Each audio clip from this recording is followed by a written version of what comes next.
Assalamualaikum warahmatullahi warahmatullahi wabarakatuh. wabarakatuh. Waalaikumsalam. Bapak Rektor Institut Agama Islam dari Salam Martapura, Bapak Profesor Dr. Hafiz yang menyampaikan Muharram Ustaz Muhammad para peserta diskusi yang kami hormati dimanapun berada. Alhamdulillah Rabbil Alamin. Wassalatu wassalamu ala asyrofil anbiya'i wal mursalin Sayyidina wa nabiyina Muhammadin wa ala alihi wa ashabihi wa barik wa sallim ajma'in.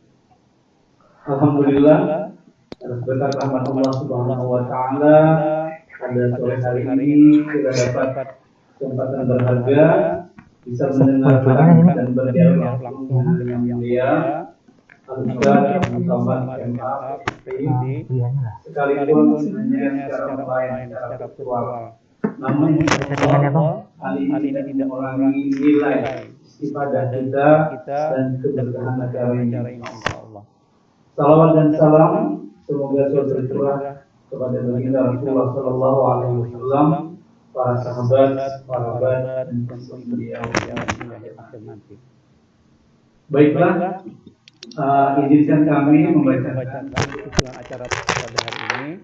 Acara yang pertama pembukaan, acara yang kedua sambutan dari Bapak Rektor Institut Agama Islam Darussalam Martapura yang akan disampaikan langsung oleh Bapak Profesor Dr. Hafiz Ansari AZMA. Kemudian masuk ke acara inti yaitu ceramah penyampaian materi dari kita Muhammad. Kemudian nanti kita jawab selanjutnya doa dan penutup. Untuk menambah keberkahan acara kita pada hari ini, marilah kita buka acara ini dengan sama-sama membaca Al-Basmalah. Bismillahirrahmanirrahim. Acara selanjutnya adalah sambutan dari Bapak Rektor Institut Agama Islam Darussalam Martapura, Bapak Profesor Dr. Hafiz Ansari AZMA. Kepada beliau kami silakan. Assalamualaikum warahmatullahi wabarakatuh. Waalaikumsalam warahmatullahi wabarakatuh. Alhamdulillahirabbil alamin. Wassalatu wassalamu ala sayyidil mursalin wa khatamil sayyidina wa nabiyyina wa ala alihi tahirin wa sahabatihi thayyibin. Amma ba'du. Yang sama-sama kita hormati dan kita muliakan Bapak Al-Ustaz Haji Abdul Somad MA PhD. Kalau ini kan terima kasih atas kehadiran dan kesediaan Bapak untuk bisa memberikan pencerahan kepada warga khususnya untuk Fakultas Ekonomi. Sudah mau orang nama harus keluar. Sudah Bang. Yang kita hormati dekan di lingkungan Alam para dokter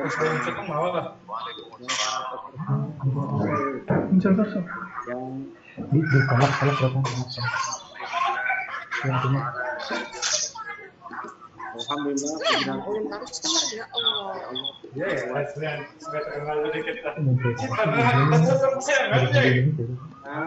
pada hari ini insya Allah dengan izin Allah Subhanahu wa Ta'ala kita melaksanakan talk tentang peran Institut Agama Islam Darussalam dalam pengembangan ekonomi Islam. Kita tentu sangat berbangga dan berbahagia Al-Mukarram yang sangat kita hormati Ustaz Abdul Somad LC MA PhD berkenan beliau menjadi narasumber dalam talkshow kita pada hari ini. Inilah salah satu rahmat dan karunia Allah yang sangat besar pada kita, keluarga besar Institut Agama Islam Darussalam di Martapura. Dan juga tentu ini salah satu hikmat yang terkandung di balik wabah pandemi COVID-19. Andai kata tidak ada wabah COVID-19 ini, mungkin sulit kita bertemu beliau karena saking banyaknya kegiatan beliau, dan kita mungkin tidak akan pernah melaksanakan pertemuan secara virtual seperti yang ada sekarang, karena semua berjalan dengan normal. Tidak ada satupun yang diciptakan di alam semesta tanpa ada hikmat yang terkandung di dalamnya. Alhamdulillah. Yang kedua, saya ingin mengucapkan terima kasih kepada Fakultas Ekonomi dan Bisnis Islam Institut Agama Islam Darussalam yang memprakarsai terlaksananya kegiatan talkshow pada hari ini. Apalagi tema yang diambil sangat bagus untuk kepentingan umat Islam secara keseluruhan. Tidak hanya di Martapura, tidak hanya di Indonesia, tapi juga bahkan di dunia. Tema itu akan memberikan gambaran kepada kita bahwa sebagai bagian dari hamba Allah yang beriman kepadanya untuk bisa berperan aktif dalam pengembangan ekonomi Islam, khususnya ekonomi Islam di Indonesia. Yang sering ekonomi Islam itu disebut di Indonesia dengan istilah berbeda, namanya ekonomi syariah. Kalau di luar negeri, di mana-mana orang menyebut bank Islam. Saya harap 3 orang aja masuk di itu. Indonesia sebutannya bank syariah. Tapi intinya adalah sama, bahwa kegiatan-kegiatan perekonomian dilaksanakan sesuai dengan prinsip-prinsip. Matikan orang-orang saya partisipan, matikan berarti. Bapak Profesor Dr. Kiai Haji Ma'ruf Amin, Ketua Umum MUI, sejak sebelum beliau dilantik sebagai Wakil Presiden Republik Indonesia, sudah mencanangkan apa yang beliau namakan dengan arus baru ekonomi Indonesia. Dan arus baru ekonomi Indonesia berbasis kerakyatan yang beliau maksud itu ternyata adalah pengembangan ekonomi atau ekonomi syariah. Tutup. Sudah sewajarnya kalau di Indonesia ini yang menjadi pilihan, yang menjadi panutan, yang menjadi idola orang-orang beragama Islam adalah terwujudnya ekonomi Islam dalam tatanan kehidupan masyarakat kita. Lembaga keuangan syariah, lembaga-lembaga bisnis syariah, dan lain-lain itu diharapkan bisa berkembang dengan baik. Karena mayoritas masyarakat yang ada di Indonesia adalah beragama. Tapi namun ada kenyataan yang cukup memperhatikan, walaupun lembaga keuangan syariah, lembaga ekonomi syariah, dan lembaga bisnis syariah tumbuh pesat perkembangannya pada kurun waktu beberapa tahun terakhir ini, namun belum diimbangi dengan nasabah-nasabah dari umat Islam sendiri dibandingkan dengan nasabah-nasabah yang mengambil bank non syariah atau yang sering disebut namanya bank konvensional. Kalau dilihat statistik pertumbuhan bank syariah khususnya di Indonesia itu tidak lebih dari 5%. Bahkan beberapa kurun waktu terakhir itu hanya 4,5%. Sementara 95% bahkan lebih itu justru dikuasai oleh bank-bank non syariah atau yang sering bisa disebut namanya bank konvensional. Ini tentu ironis bagi kita. Kenapa umat Islam tidak menggunakan lembaga-lembaga keuangan syariah dalam bertransaksi? Bahkan dalam beberapa penelitian yang dilakukan oleh mahasiswa, kita kadang-kadang menemukan ada yang unik dari penelitian itu. Jika ditanya UMKM atau individu-individu masyarakat apakah Anda menggunakan bank syariah untuk bertransaksi? Jawabnya, iya, kalau untuk kepentingan ibadah haji atau umroh kita ke bank syariah. Tapi kalau untuk kepentingan bisnis, kita ke bank non syariah atau ke bank konvensional. Bahkan di daerah yang mayoritas agamis seperti di Kalimantan Selatan, yang mayoritas muslimnya dinilai sangat kuat agamanya, justru mayoritas mereka tetap menggunakan bank konvensional, bukan bank syariah. Oleh karena itulah maka diperlukan adanya gerakan dari komponen-komponen masyarakat yang peduli kepada ekonomi syariah agar umat Islam khususnya lebih mengedepankan lembaga keuangan syariah dibanding yang non syariah. Seminar dan talk show yang kita laksanakan pada hari ini dengan narasumber yang sudah kita kenal dengan baik, yang tentu saja punya reputasi internasional, kita berharap memperoleh masukan yang sangat berharga untuk memainkan peran yang penting dan signifikan dalam peran ekonomi khususnya di wilayah Kalimantan Selatan yang dilakukan oleh Institut Agama Islam Darussalam dengan jumlah mahasiswa yang sekarang sekitar 2.000-an orang. Mudah-mudahan ini menjadi motivator, implementator dalam pelaksanaan kegiatan transaksi berbasis syariah atau ekonomi Islam. Dengan demikian mudah-mudahan Allah memberikan rahmat dan karunia kepada masyarakat kita, terlepas dari riba, terlepas dari gharar, terlepas dari maisir, terlepas dari kezaliman, dan terlepas dari transaksi-transaksi yang diharamkan Allah Subhanahu wa Ta'ala.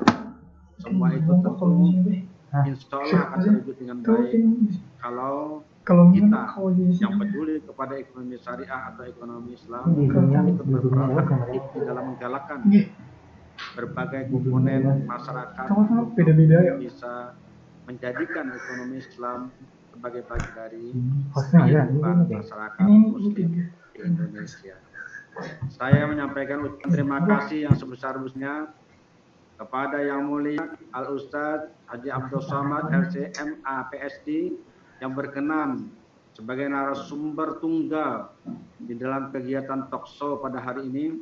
Mudah-mudahan kehadiran beliau memberikan motivasi yang besar bagi keluarga besar Institut Agama Islam Darussalam, khususnya Fakultas Ekonomi dan Bisnis Islam, untuk bisa terus berjuang menegakkan ekonomi Islam di Indonesia. Saya ucapkan terima kasih kepada Ustadz. Selamat datang melalui virtual di Institut Agama Islam Darussalam, dan mohon maaf kalau misalnya di dalam pelaksanaan ini ada hal yang tidak sepantasnya terjadi atau yang kurang berkenan di hati Bapak. Saya berharap ini bukanlah yang pertemuan yang terakhir, tapi akan terus berlanjut dalam bentuk-bentuk yang lain yang lebih baik, sehingga komunikasi silaturahim di antara kita akan terjalin dengan baik, insya Allah. Dengan demikian, maka sebelum mengakhiri sambutan ini, izinkan saya bersama bapak-bapak, ibu-ibu, mahasiswa, para peserta talkshow untuk membuka kegiatan talkshow ini dengan mengucapkan Bismillahirrahmanirrahim. Terima kasih. Assalamualaikum warahmatullahi wabarakatuh. Demikian tadi sambutan dari Rektor Profesor Dr. Al-Hafiz Al-Syarif. Dan sampai saat ini kita kepada acara kita, yaitu ceramah yang tentang peran agama Islam Darussalam dalam pengembangan Islam. Waktu sepenuhnya kami serahkan kepada Ustaz Muhammad Somad LCMA PSD, dengan harapan nanti kita bisa menggunakan waktu untuk tanya jawab. Insyaallah. Bismillahirrahmanirrahim. Assalamualaikum warahmatullahi wabarakatuh. Waalaikumsalam. Waalaikumsalam warahmatullahi wabarakatuh. Alhamdulillah rabbil alamin wa bihi nasta'inu ala umuri dunya waddin. Wassalatu wassalamu ala al-khairil ghurril muhajjalin sayyidina wa maulana Muhammadin wa ala alihi wa sahbihi wa man tabi'ahu ila yaumiddin. Subhanaka la ilma lana illa ma 'allamtana innaka antal alimul hakim. Rabbi shrah li sadri wa yassir li amri wahlul 'uqdatam min lisani yafqahu qawli. Yang sama-sama kita hormati, dimuliakan Allah Subhanahu wa taala, Bapak Profesor Dr. Hafiz Ansari AZMA, Rektor Institut Agama Islam Darussalam, Martapura, Kalimantan Selatan. Bapak Moderator, para mahasiswa-mahasiswi, harapan umat, harapan agama, harapan bangsa. Walaupun pertemuan ini tidak direct, tidak langsung, tapi insya Allah hati kita tetap berhubung langsung. Karena kata Nabi SAW, almar'u ma'a man ahab. Orang akan selalu bersama dengan siapa yang dia cintai. Kita termasuk dalam golongan al-mutahabbuna bi jalalillah. Orang yang berkasih sayang karena Allah Subhanahu wa ta'ala. Orang boleh dekat, tidak berjarak, satu kota, satu lokasi, tapi kalau hatinya berjauhan, ya jauh. Kita dari Pulau Sumatera ke Pulau Kalimantan, di jarak laut terbentang di antara kita, tapi insya Allah hati kita dekat. Satu sisi kita disatukan oleh la ilaha illallah Muhammadur Rasulullah. Di sisi yang lain kita disatukan oleh sama-sama cinta negara Kesatuan Republik Indonesia. Saya tinggal di sebuah kampung yang didirikan oleh kakek dari ibu saya, namanya Syekh Abdurrahman. Pulang dari kota suci Makkah Al-Mukarramah pada tahun 1901 beliau membuka kampung. Beberapa tahun sebelum itu beliau pulang dari kota suci Makkah Al-Mukarramah. Lalu beliau membuka madrasah, mengajar. Saya tidak sempat bertemu karena beliau meninggal tahun 1941. 4 tahun sebelum kemerdekaan Republik Indonesia. Lalu saya bertanya kepada kakak dari ibu saya yang pernah belajar kepada almarhum. Saya tanya, apa kitab-kitab yang dipakai? Pertanyaan ini saya ajukan sebelum saya ke Mesir, lebih kurang 20-an tahun yang lalu. Ketika saya sudah mulai mengerti apa itu hadis, apa itu tafsir, apa itu fikih, lalu saya pun penasaran. Dulu ketika almarhum membuka kampung dan membuka pengajian, apa kitab yang dipakai? Maka kakak ibu saya bercerita, dalam bidang fikih yang kami baca waktu itu adalah Sabil al-Muhtadin, karya dari Syekh Muhammad Arsyad Al-Banjari. Dalam bidang tasawuf yang kami baca adalah Ad-Durrun Nafis, karya dari Syekh Muhammad Nafis Al-Banjari. Di samping karya-karya yang beliau sebutkan, bahkan sebagian kitabnya walaupun sudah tua klasik masih beliau pegang, simpan teks aslinya. Saya ingin bercerita bahwa ratusan tahun yang silam Kalimantan, bil khusus lagi Kalimantan Selatan, pernah menjadi kiblat ilmu pengetahuan dalam bidang fikih dan tasawuf.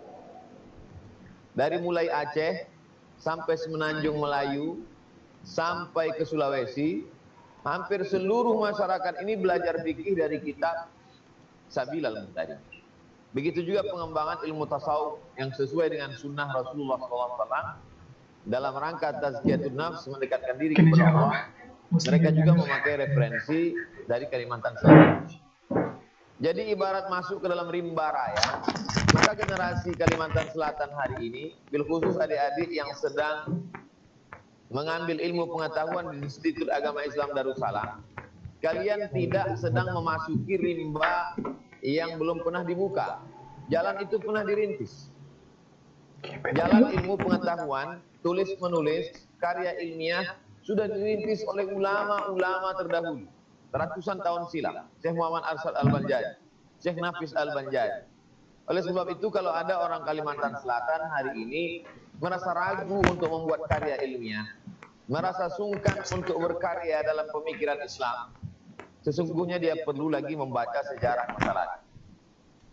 Maka kalau ada hari ini mahasiswa yang berprestasi, sesungguhnya dia sedang, kalau istilah kami di Sumatera, membangkit batang terendah. Yang selama ini ada batang kayu yang terendam di dalam tanah. Maka kemudian dia bangkit, dia angkat kembali, dia tunjukkan keutamaan, kelebihan, fadilahnya. Maka ini menjadi motivasi. Sebab halaka mru'un lam ya'rif qadrahu. Celaka orang yang tidak mengerti jati dirinya. Maka mahasiswa mulai berpikir, kami punya masa lalu yang luar biasa. Kami punya ulama-ulama yang luar biasa. Tidak hanya sebatas Pulau Kalimantan, tapi sampai ke Pulau Sumatera, Sulawesi, dan Jawa.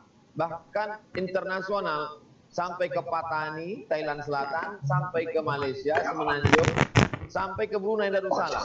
Kitab-kitab itu dipakai. Jadi orang mungkin punya ilmu yang luar biasa, tapi karena tidak ada semangat motivasi, akhirnya dia merasa, ini kan orang Jakarta saja, ini orang Bandung saja. Kami kan tinggal di daerah. Ya, jadi motivasi diri mesti dibangkitkan dulu dan mesti berkarya. Ini poin yang pertama yang ingin saya sampaikan. Sebab sekarang kita sedang krisis kepercayaan diri. Krisis, saya bukan orang pusat, Jakarta. Saya tinggal di salah satu provinsi di Sumatera. Dan kami bukan provinsi yang besar. Provinsi Riau. Tidak seperti Medan, Sumatera Utara, yang masyhur dari dulu. Oleh sebab itu, maka sekarang masa persaingan kita. Masa bersaing kita sekarang kualitas. Kalau buku kita bagus, berprestasi, karya ilmiah kita padat dengan ilmu pengetahuan, isinya daging semua, kata generasi milenial sekarang, maka dia akan bertarung di dunia internasional. Ini yang pertama. Yang kedua, Kalimantan Selatan dikenal dengan negeri santri. Kenapa demikian? Karena begitu banyaknya pondok-pondok pesantren. Ini terkait dengan penguasaan materi. Jadi banyak juga orang punya analisa yang tajam, tapi tidak punya basic keilmuan. Kalau istilah di Pulau Jawa, anti atau bahkan alergi dengan kitab kuning. Sedangkan Kalimantan Selatan kita tahu ada pondok besar yang besar-besar, yang hebat-hebat. Para ulama juga luar biasa. Maka tidak mungkin bisa menghasilkan karya ilmiah tanpa bacaan yang luar biasa. Oleh sebab itu pembacaan yang selama ini, dari mulai membaca kitab Matan Takrib, lalu kemudian menguasai Fathul Qarib, lalu setelah itu naik kepada I'anatul Talibin, lalu kemudian membaca kitab Al-Mahalli, lalu kemudian Al-Majmu' Syarah Muhadzab, Radatul Talibin wa Umdatul Muftin, lalu kemudian beralih ke beberapa mazhab-mazhab lain karena sudah berpegang kepada mazhab Syafi'i.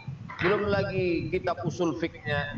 Maka kalau hanya berhenti sebatas membaca, maka ini baru sebatas membaca penguasaan materi, belum pengembangan. Oke, di pondok pesantren kelas 1 sampai kelas 7 kita sudah berkutat dengan nahwu, dengan sharaf, dengan balaghah, dengan mantik, dengan ma'ani, dengan bayan. Sekarang mulailah untuk menulis. Adapun fikih sholat, fikih zakat, fikih puasa, fikih haji dan umrah mungkin sudah digarap orang lain. Maka takhasuskan diri, menspesialisasikan diri dalam bidang fikih muamalat yang kita kenal dengan ekonomi Islam, perbankan syariah, akuntansi syariah, bagaimana mudharabah, bagaimana murabahah, bagaimana ijarah, bagaimana i'arah, bagaimana transaksi keuangan. Oleh sebab itu maka ini pengembangan basic. Faqidu syai' la yu'ti. Orang yang tak punya apa-apa, dia tidak akan mungkin bisa memberi apa-apa. Mohon maaf, bukan mengecilkan, bukan menyepelekan. Kalau hanya basic tamat SMA, lalu kemudian melanjutkan ke perguruan tinggi, oke, sebagai pengajar agama Islam bisa. Tapi kalau terkait dengan masalah ini, maka saya yakin dan percaya alumni-alumni pondok pesantren di Barabai, di Darussalam, di Banjarmasin, maka insya Allah Institut Agama Islam Darussalam, Institut Agama Islam Darussalam adalah kelanjutan. Jangan cukup mencukupkan diri, yang penting tamat pesantren sudah. Tidak, itu baru basicnya, itu baru modal utamanya. Adapun pengembangan dirinya adalah di Institut Agama Islam Darussalam. Jadi nikmat yang besar itu bukan cuma punya nikmat masa lalu yang luar biasa, tapi juga nikmat masa sekarang. Pertama, Kalimantan Selatan punya masa lalu, punya nostalgia masa lalu. Yang kedua, punya basic keilmuan kitab kuning yang sampai sekarang pondok pesantren tetap bertahan. Di tempat lain mungkin pondok pesantren mengalah karena menganggap alumni mesti cepat bekerja lalu masuk ke sekolah-sekolah, tapi di Kalimantan Selatan itu bertahan. Yang ketiga, masyarakat Kalimantan Selatan masyarakat yang militan. Yang saya maksud militan adalah multazim, dekat dengan ulama. Kita lihat kemarin ketika haul Tuan Guru Ijai, Guru Sekumpul, sampai saya kira untuk haul sampai jutaan orang. Itu hanya ada di Kalimantan Selatan. Di tempat lain ada juga saya melihat haul. Bahkan saya datang ke acara tausiah haul, tapi hanya sampai 100.000, 200.000. Tapi kalau sampai jutaan, bahkan dosen-dosen kami dari Sudan datang. Saya hanya satu dan lain hal tak dapat meninggalkan acara andai, dan saya mohon maaf kepada dosen direktur kajian Islam dari Sudan yang datang ketika itu. Apa yang ingin saya sampaikan? Artinya masyarakat Kalimantan Selatan adalah masyarakat yang sami'na wa ata'na kepada para ulama. Hatinya dekat kepada para ulama. Jadi kalau haul saja bisa datang jutaan orang, lalu kemudian ekonomi cuma 5%, berarti ada suatu kesalahan. Ada something wrong. Ada sesuatu yang keliru di sana. Masyarakatnya tidak salah, tapi pelaku ekonomi yang memutuskan kebijakan ekonomi, berarti masyarakat kita ada krisis kepercayaan. Seolah-olah masyarakat kita berkata, kalau dalam urusan masalah sholawatan, saya ikut ulama. Kalau dalam urusan masalah haul, saya ikut ulama. Tapi dalam masalah urusan ekonomi, mohon maaf, saya berijtihad sendiri. Kenapa? Karena ada krisis kepercayaan. Disinilah mahasiswa-mahasiswa, para pakar ekonomi dari Institut Agama Islam Darussalam memainkan perannya. Apakah menggandeng para ulama karismatik, menggunakan lisan mereka yang lentur, memakai bahasa mereka yang santun, sehingga membangkitkan integritas kepercayaan masyarakat terhadap ekonomi syariah. Karena tercetus juga kadang di lidah orang berkata, nggak ada bedanya tuh antara ekonomi syariah, bank syariah dengan bank konvensional, bedanya cuman pegawainya pakai jilbab, masuknya pakai assalamualaikum, akadnya pakai bismillah. Ini kan menunjukkan ketidakpahaman, ketidakmengertian. Apalagi kalau yang ngomong begitu adalah ustadz yang tidak mengerti. Oleh sebab itu kita berdebat tidak menghasilkan apa-apa, tapi lebih baik manhajul bayan. Yang dipakai adalah penjelasan. Menjelaskan, ini loh ekonomi syariah. Ditulis dengan bahasa yang santun, dengan bahasa yang sederhana. Anak-anak muda dari kalangan mahasiswa-mahasiswi mulai memperkenalkan ekonomi syariah, ekonomi Islam ini dengan bilisani qaumihi, dengan bahasa masyarakat biasa. Tidak berkutat pada teori, etimologi, terminologi, menurut fulan, menurut si fulan. Tidak lagi berkutat dalil, tapi mulai dengan bahasa yang santun, bahasa yang mudah dipahami oleh masyarakat. Liubayyina lahum bilisani qaumihi, dengan bahasa kaumnya, liubayyina lahum, supaya jelas bagi umat. Saya kira masyarakat Kalimantan Selatan adalah masyarakat yang manut, masyarakat yang patuh kepada ulama, masyarakat yang mudah menerima. Maka kelembutan hati masyarakat ini dipakai sedemikian rupa, digunakan untuk maslahat umat, untuk masalah ekonomi syariah. Yang keempat, masyarakat Kalimantan Selatan adalah masyarakat yang dermawan. Dari mana Ustaz tahu? Saya bolak-balik tidak ingat berapa kali ke Kalimantan Selatan. Di beberapa masjid, di beberapa kajian, bertamu kepada jamaah. Mereka adalah masyarakat yang amat sangat baik, yang amat sangat dermawan. Masyarakat yang terbuka. Bukan masyarakat yang eksklusif, tapi inklusif. Menerima siapapun. Saya bukan orang Banjar. Saya datang dari Pulau Sumatera, dari tempat yang jauh, tapi saya diterima dengan baik. Saya diperlakukan dengan baik. Maka ini amat sangat memungkinkan untuk mengembangkan ekonomi syariah dalam bentuk tausiah di masjid.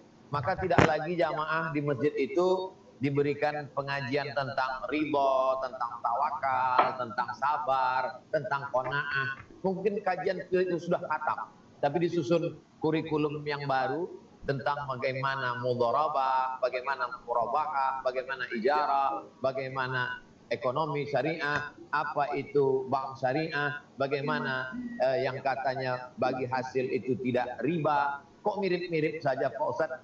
Kajian-kajian di kantor-kantor, kajian di BUMN, kajian di bank, kajian di pondok pesantren, di rumah sakit, sehingga kajian yang terukur dengan infokus, dengan menggunakan PowerPoint, apapun sarana dipakai, termasuklah sarana yang kita gunakan pada petang hari ini dengan kajian virtual. Anak-anak muda sudah mulai punya website, punya channel YouTube. Untuk apa? Gunanya dipakai untuk menjelaskan, bil khusus lagi terkait dengan ekonomi syariah. Yang kelima, bahwa Kalimantan Selatan secara khusus di sana adalah tempatnya pengembangan ekonomi. Kita tahu masalah dari mulai batu bara sampai batu cincin, Kalimantan Selatan tempat. Oleh sebab itu tidak ada halangan.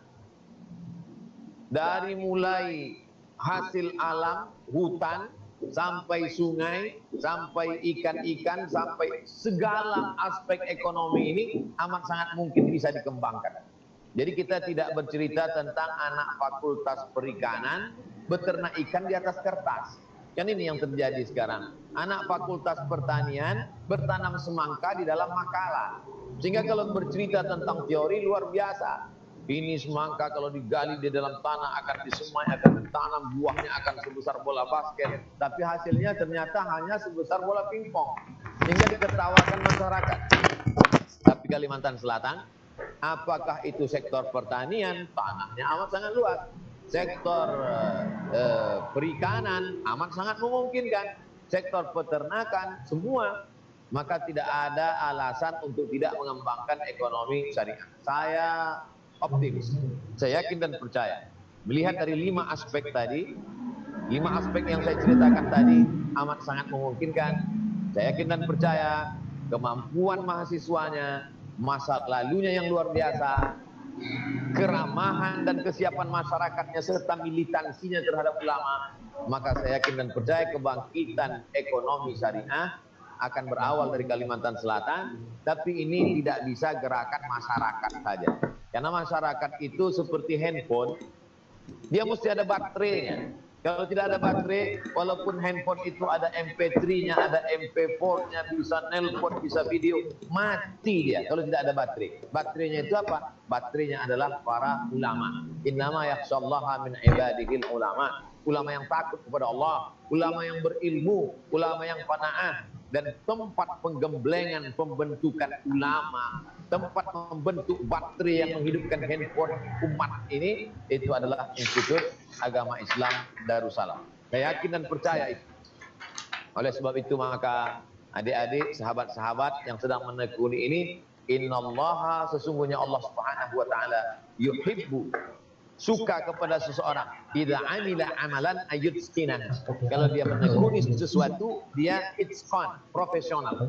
Kalau sudah menekunkan diri dalam bidang kajian Islam secara umum, lalu di dalam kajian Islam itu lagi ada lagi lebih khusus namanya fikih, di dalam fikih itu lagi ada namanya fikih muamalah, ekonomi syariah, maka memang betul-betul profesional di sana. Pahami referensinya, mulai belajar menulis dengan baik, ijtihad ulama kontemporer, komparasi dengan ulama-ulama masa silam, dengan tetap berpegang kepada mazhab Syafi'i, akidahnya Asy'ari, tasawufnya Sunni, maka saya yakin dan percaya dari Kalimantan Selatan, bil khusus lagi dari Institut Agama Islam Darussalam Ekonomi Syariah.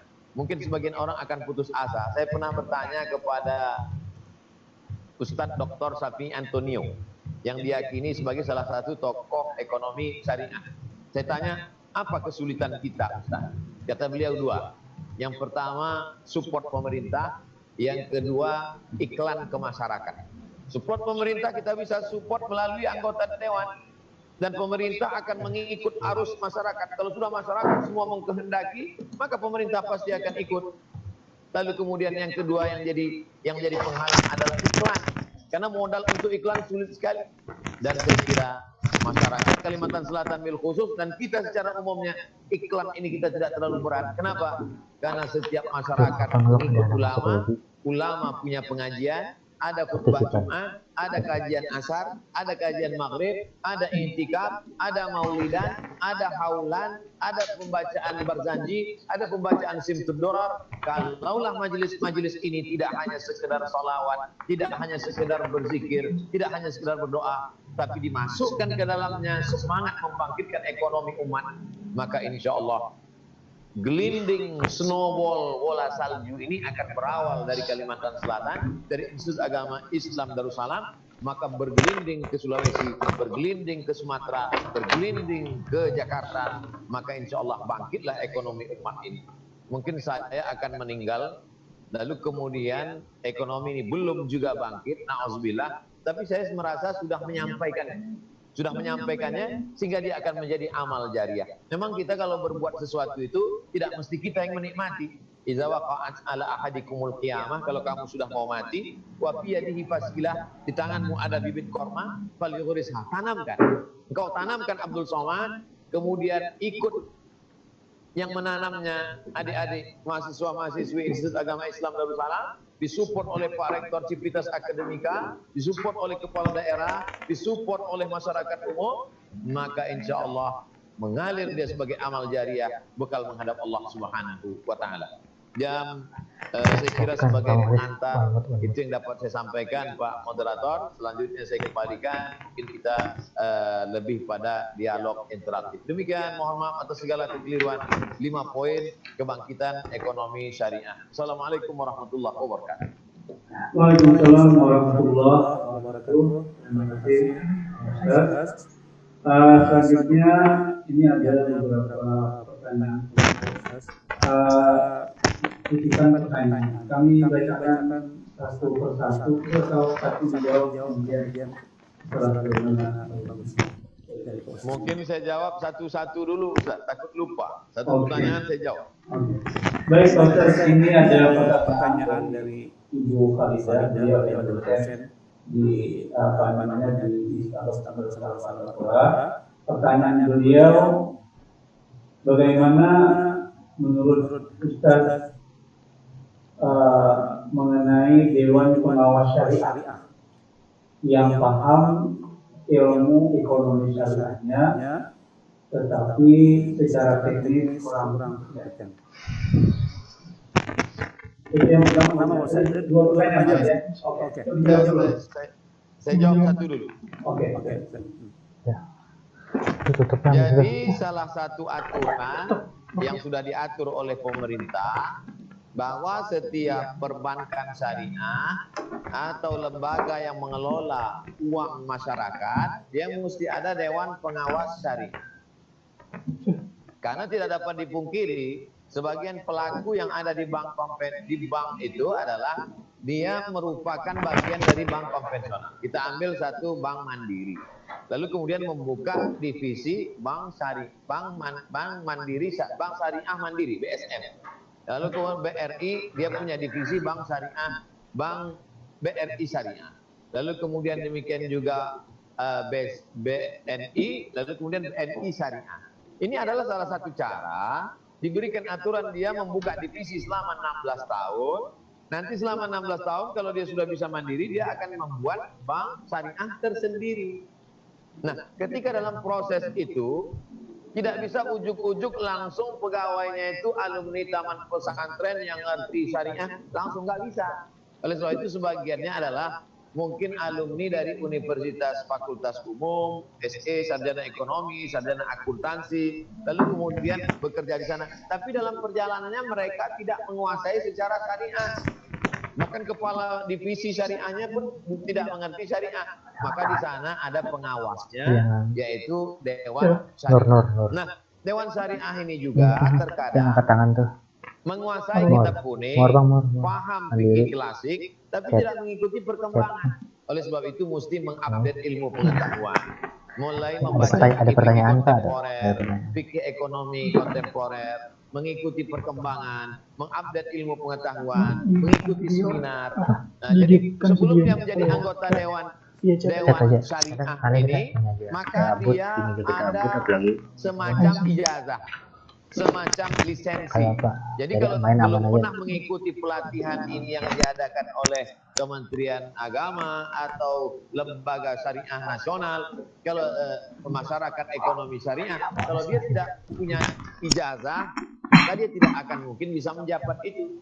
Tapi jangan sampai hanya mengikuti pelatihan lalu kemudian setelah mendapatkan lisensi, setelah duduk di sana tidak mengupdate pengetahuan.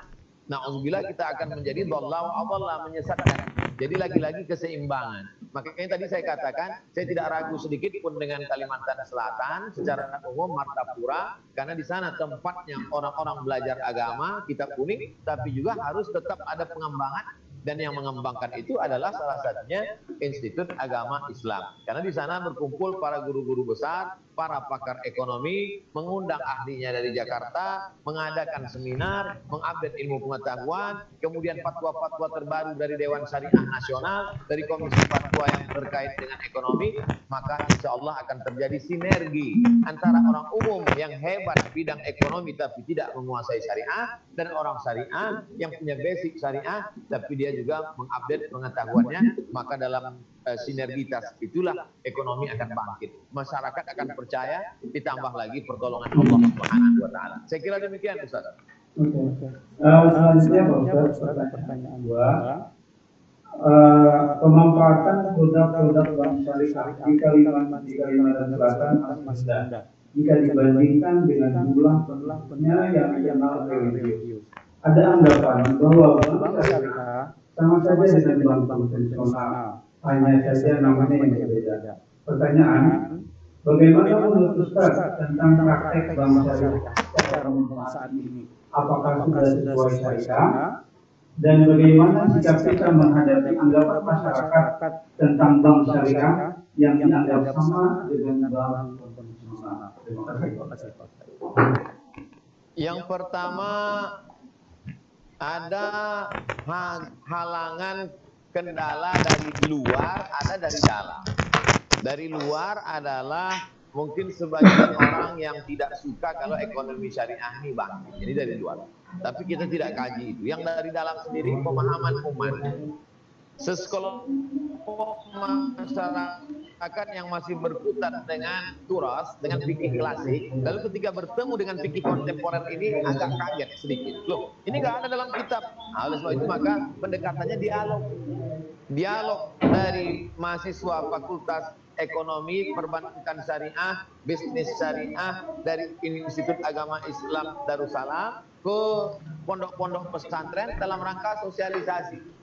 Jadi di sana ada beberapa unsur. Yang pertama, akademisi, dosen, mahasiswa, guru besar. Lalu kemudian soal silaturahim ke tuan-tuan guru, ulama-ulama berpengaruh, para ustaz.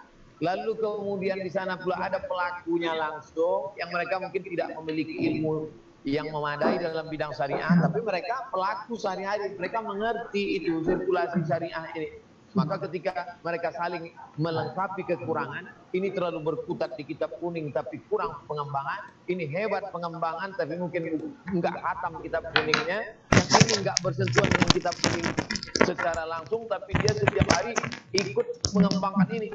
Maka ketika mereka duduk bersama, bekerja sama, saling melengkapi, saling mengisi ke segala kekurangan, maka insya Allah yang dibawa bukan konfrontasi. Karena yang kita bawa adalah bagaimana menyelamatkan umat dari riba. Jangan sampai kita malah menggugat tidak syariahnya bank syariah, menyindir-nyindir ekonomi syariah, mengatakan sekejam-kejamnya ibu tiri lebih kejam lagi bank syariah. Ternyata bunganya lebih besar, ternyata makan riba juga. Oleh sebab itu siapa yang bisa menjelaskan itu secara detail? Simple, sederhana. Yang bisa menjelaskan itu orang yang ngerti. Dan yang orang ngerti itu adalah orang yang belajar syariah secara teori dan prakteknya. Nah, setelah kita sepakat bahwa ini adalah menuju ekonomi syariah.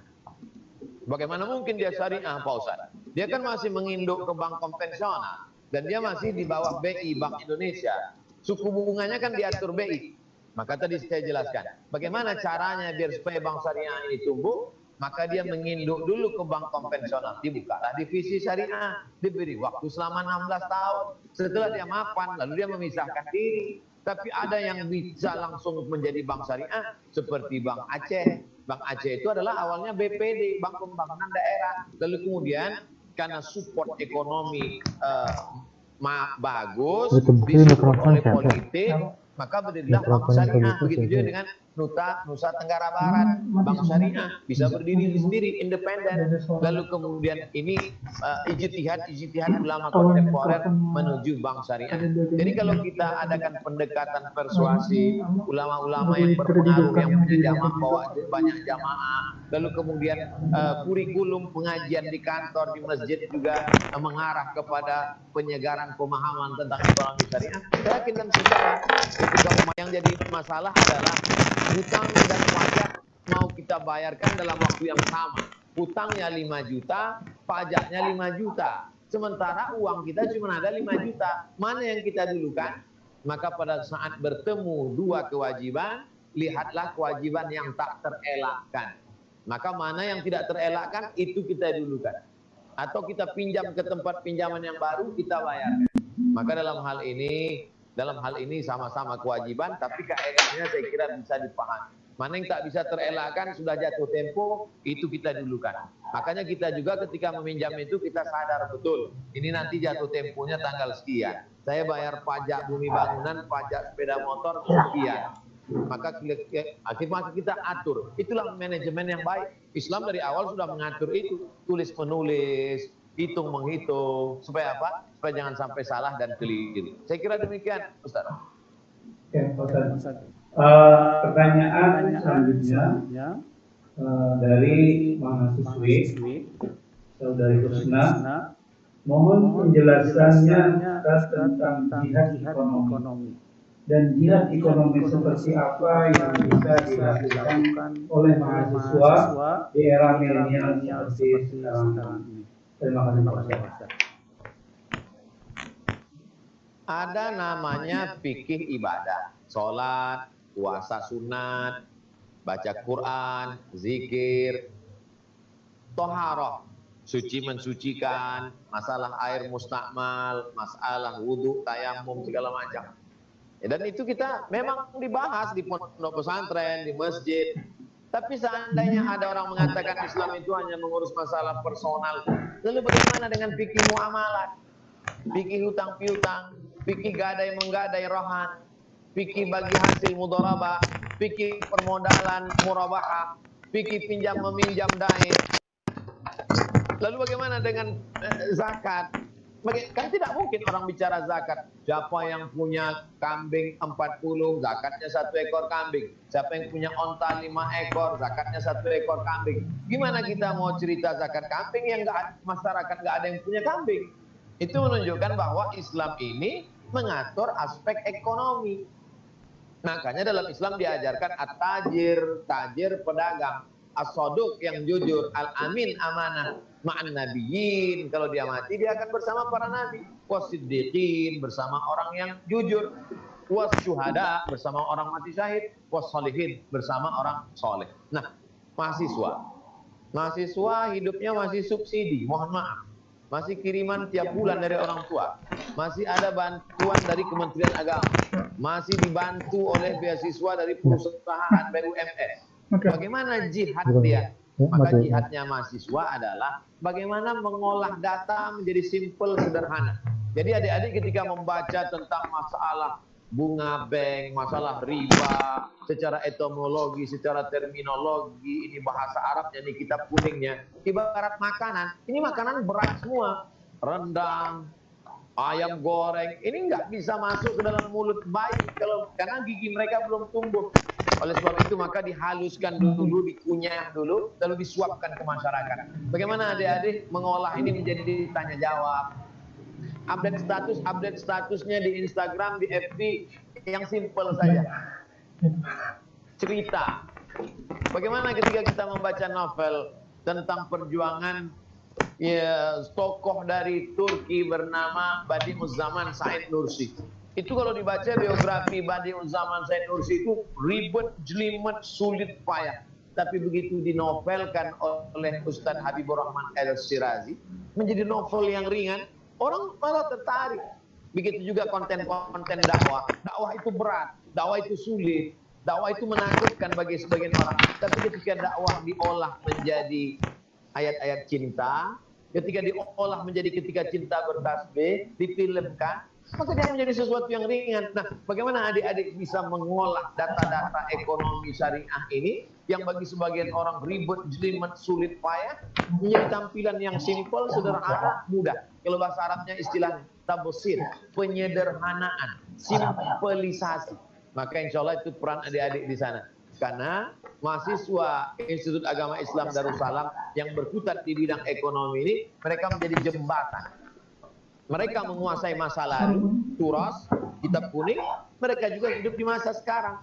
Anak masa sekarang nggak ngerti masa lalu. Orang masa lalu nggak ngerti masa sekarang. Jembatannya siapa? Jembatan penghubungnya adalah adik-adik.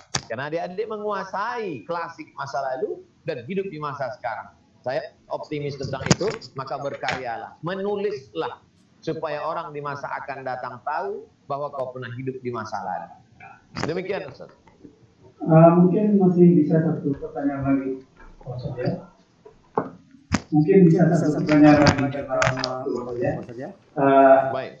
Pertanyaan yang terakhir ini dari Dias Mahasiswi. Ustaz, bagaimana sebenarnya hakikat tawakal dalam mencari nafkah? Mohon penjelasannya, Ustaz. Terima kasih.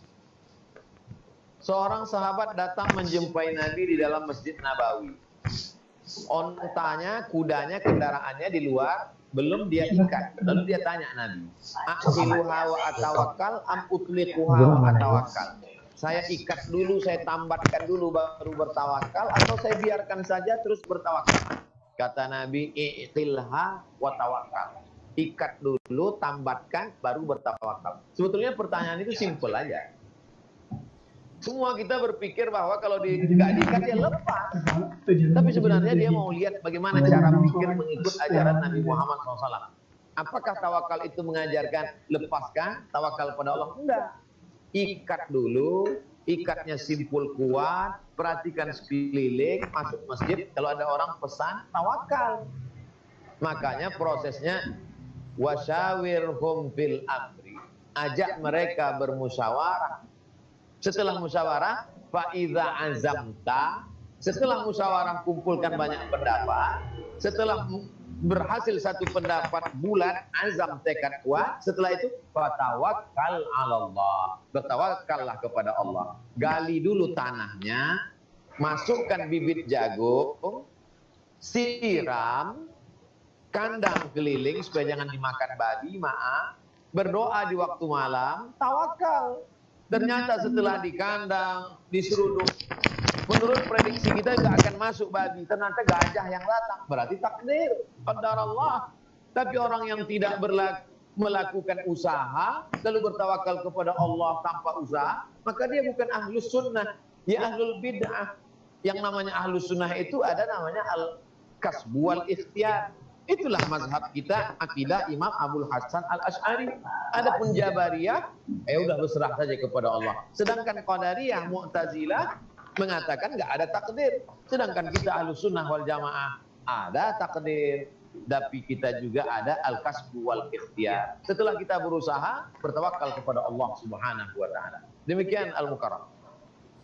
Baik Pak Ustaz, mungkin karena keterbatasan waktu, kami mohon maaf kepada para penanya. Sebenarnya masih banyak pertanyaan yang cuman mungkin bisa di lain waktu.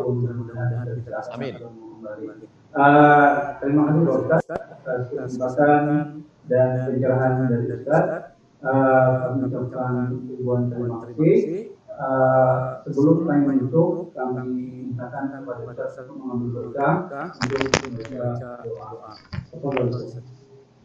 Saya ucapkan banyak terima kasih kepada keluarga besar Institut Agama Islam Darussalam Martapura. Adik-adik mahasiswa-mahasiswi teruslah berkarya, menulis, membaca, banyak mendengar, menghasilkan niat baiknya supaya ekonomi umat ini bangkit. Maka ini menjadi amal soleh yang mengalir. Terima kasih tak terhingga kepada Bapak Rektor, semua panitia, tapi kita merasa rendah diri dan rendah hati kepada Allah. Kita tetap berharap, berdoa supaya kita tidak termasuk orang yang sombong dimurkai Allah. Astaghfirullahaladzim, astaghfirullahaladzim, astaghfirullahaladzim. Alladzi la ilaha illa huwal hayyul qayyum wa atubu ilaih. A'udzubillahi minasyaitonir rajim. Bismillahirrahmanirrahim.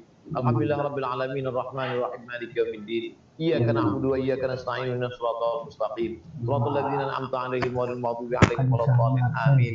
Allahumma inna natawassalu ilaika bisirril Fatihah. Kami mohon kepada Engkau dengan kemuliaan surat Al-Fatihah. Wa bisirri nabiyika Muhammad sallallahu alaihi wasallam, dengan kemuliaan Nabi Muhammad sallallahu alaihi wasallam.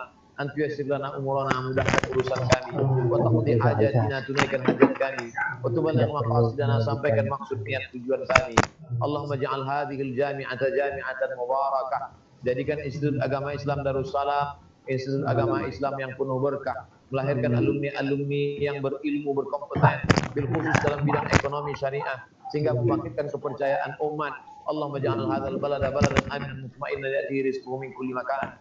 Jadikan Republik Indonesia secara umum, bil khusus Kalimantan Selatan, negeri yang aman, damai, terbuka rezeki dari segala penjuru, ya Allah. Ya muqallibal qulub, Engkau yang membolak-balikkan hati, tetapkan hati umat supaya mau kembali kepada ekonomi syariah. Allahumma dafa'ana al-wala wal waba wal fahsya wal riba wal zina. Selamatkan umat kami dari perbuatan keji dan mungkar. Selamatkan dari riba, selamatkan dari zina, selamatkan dari wabah COVID-19. Allahumma sallimna wa sallimil muslimin. Allahumma a'izzal Islam wal muslimin, wahdulil kafarata wal musyrikin, wa dhammir a'da'aka a'da'ad-din. Allahumma hafaz abna'ana wa banatina min kulli su' wa syar. Peliharalah mahasiswa-mahasiswi kami dari segala perbuatan yang tercela. Selamatkan dari pergaulan bebas, selamatkan dari narkoba. Allahumma ja'alhum minal mutamassikina ala dinik. Jadikan mahasiswa-mahasiswi kami mahasiswa-mahasiswi yang berpegang teguh kepada ajaran adat istiadat, menjunjung tinggi kehormatan kemuliaan, menyayangi orang tua, memuliakan ulama, menghormati guru, dosen, dan memuliakan agamamu, ya Allah. Allahumma ja'alna minal mutahabbina bijalalik. Jadikan kami orang-orang yang kasih sayang karena Engkau, ya Allah. Adhillana tahta dhilli arsyika. Naungi kami di bawah naungan singgah sana arasku. Yauma la dhilla illa dhilluk. Hari itu tak ada tempat bernaung kecuali hanya Engkau saja, ya Allah. Allahumma khtim lana bi husnil khatimah wa la takhtim alaina bi su'il khatimah. Rabbana atina fid dunya hasanah wa fil akhirati hasanah wa qina adzabannar. Sallallahu ala sayyidina wa maulana Muhammad wa ala alihi washabihi wasallam walhamdulillahi rabbil alamin. Taqabbalallahu minkum taqabbal ya karim. Terima kasih atas segala perhatian. Mohon maaf atas segala kesilapan dan kekhilafan. Wallahu muwaffiq ila aqwamit thoriq. Assalamualaikum warahmatullahi wabarakatuh. Waalaikumsalam warahmatullahi wabarakatuh. Demikian tadi kita telah ikuti bersama ceramah agama dan tanya jawab dengan Ustaz Selamat SMAPD. Semoga acara ini mendapatkan manfaat dan mendapatkan Allah Subhanahu wa taala. Terima kasih kepada Bapak Rektor, kepada Pak Ustaz Selamat SMAPD atas perkenannya hadir mengikuti acara ini, dan kami selalu berbicara maaf jika ada kata-kata yang kurang berkenan, sikap yang kurang pantas. Wabillahi taufiq wal hidayah. Assalamualaikum warahmatullahi wabarakatuh. Waalaikumsalam.